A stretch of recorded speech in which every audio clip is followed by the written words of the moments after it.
Hello students, let us start the lesson. Continuation of the previous lesson. And yesterday I stopped with the three sectors and its contributions and the many issues regarding employment, underemployment, disguised employment and unpaid labor workers. So let us go through today different organizations, the nature of employment. It is categorized. The nature of employment is categorized into two different sectors, that is organized sector, unorganized sector. Whereas organized sector is a registered sector registered by government. Where unorganized sector, if you go through that, mostly self-employed. And this is a long answer, a very important. And compare both the organized sector and unorganized sector here written. So the definition of organized sector is registered by government. They follow the rules and regulations which are given in various laws, such as the first one, Factories Act, which is implemented in our country in 1948. Factories Act, the rules and regulations related to factories or the employees, those who are working in factories, particularly regarding health and safety.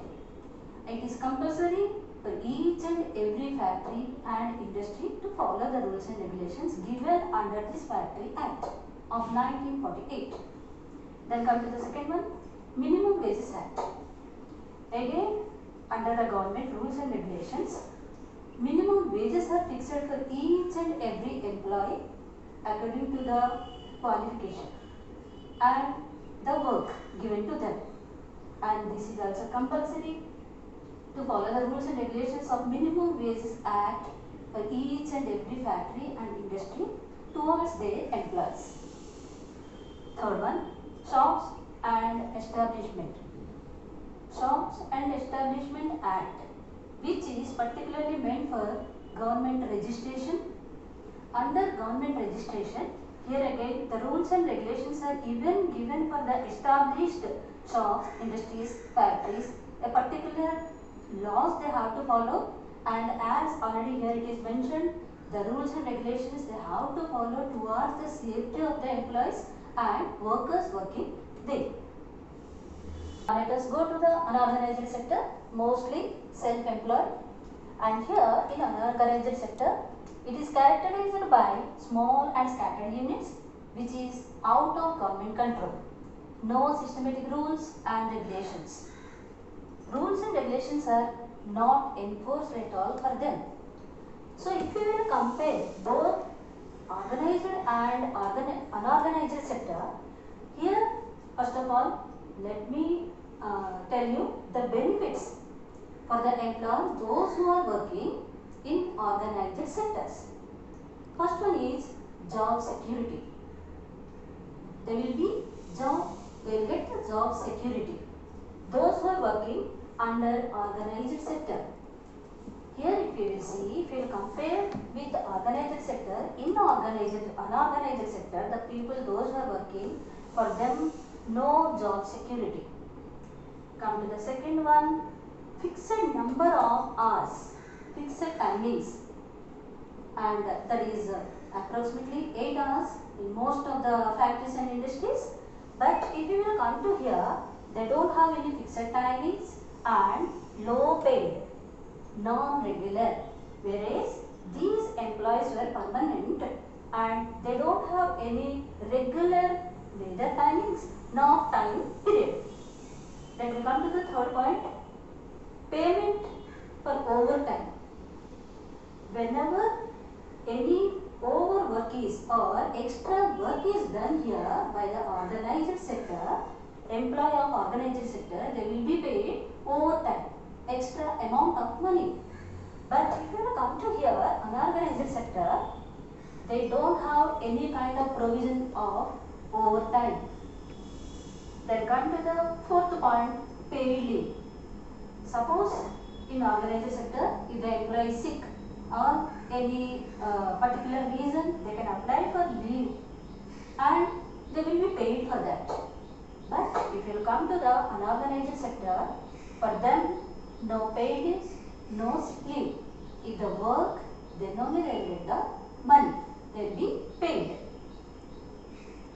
In fifth point, in organized sector, payment during holidays, and many holidays are categorized to the organized sectors and yearly basis, and whenever they will get any kind of holidays, they will get payment.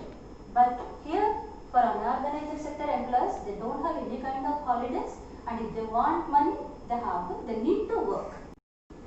Coming to 6th point, provision of PF. The employees, those who are working in organized sector, they have the provision of provident fund, whereas in organized sector they don't have provident fund. Coming to 7th point, they get medical benefit which is called ESI, that is Employees State Insurance.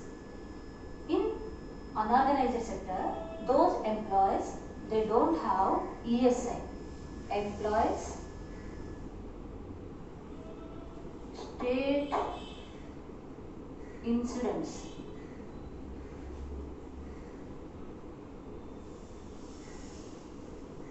Eighth point, under organized sector, safe working environment. They will get every benefit of and safety environment to do the work peacefully. Whereas in unorganized sector, those people, they don't have such kind of environment or safe working environment. For example, you can see the construction workers and a very risky job, at the same time miners, and that is also a very risky job. And coming to the ninth point, they get pension after retirement. After retirement, they will get a pension. But whereas under unorganized sector, they don't have that scheme, no pension at all. Now let us go through this table, and which is indicating the contribution of GDP by organized sectors and unorganized sectors employees. And already we have discussed that under organized sector only 8% of employees are there, where their contributions towards GDP is 50%, half of the contribution. At the same time, under unorganized sector, 92% employees are working, even their contribution is also 50%. So if you will compare organized sector and unorganized sector, see the percentage of employees, 8% and 92%. Where more persons are employees, they too are contributing 50%, and where less persons are working, they too are contributing 50% only. So here in our country, unfortunately, most of the people, they never get the chance to go to work under organized sector.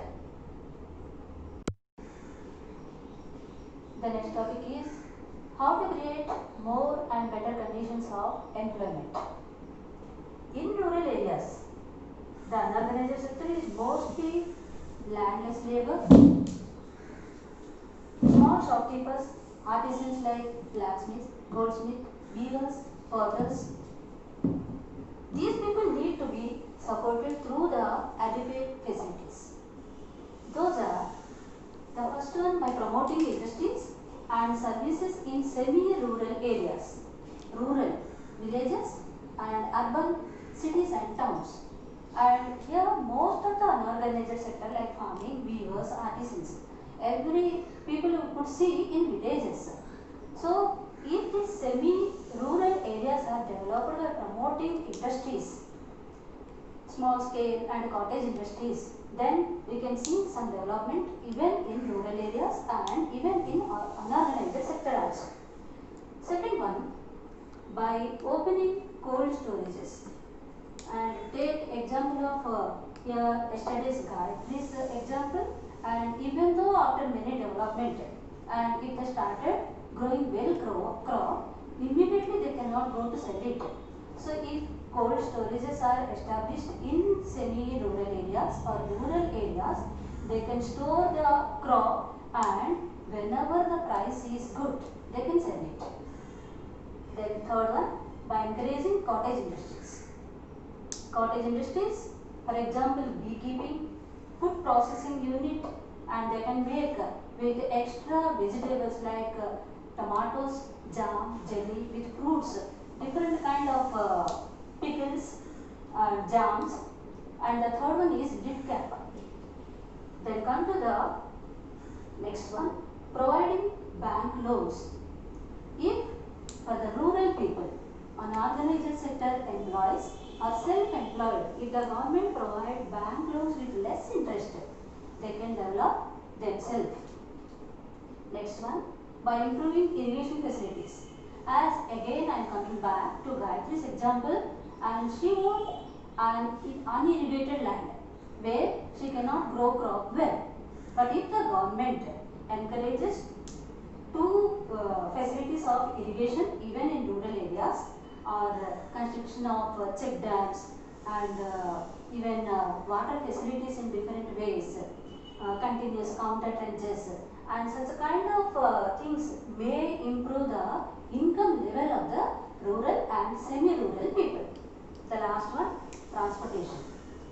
Immediate after growing the crop or harvesting, they cannot go to cities and centers of government to sell their crop.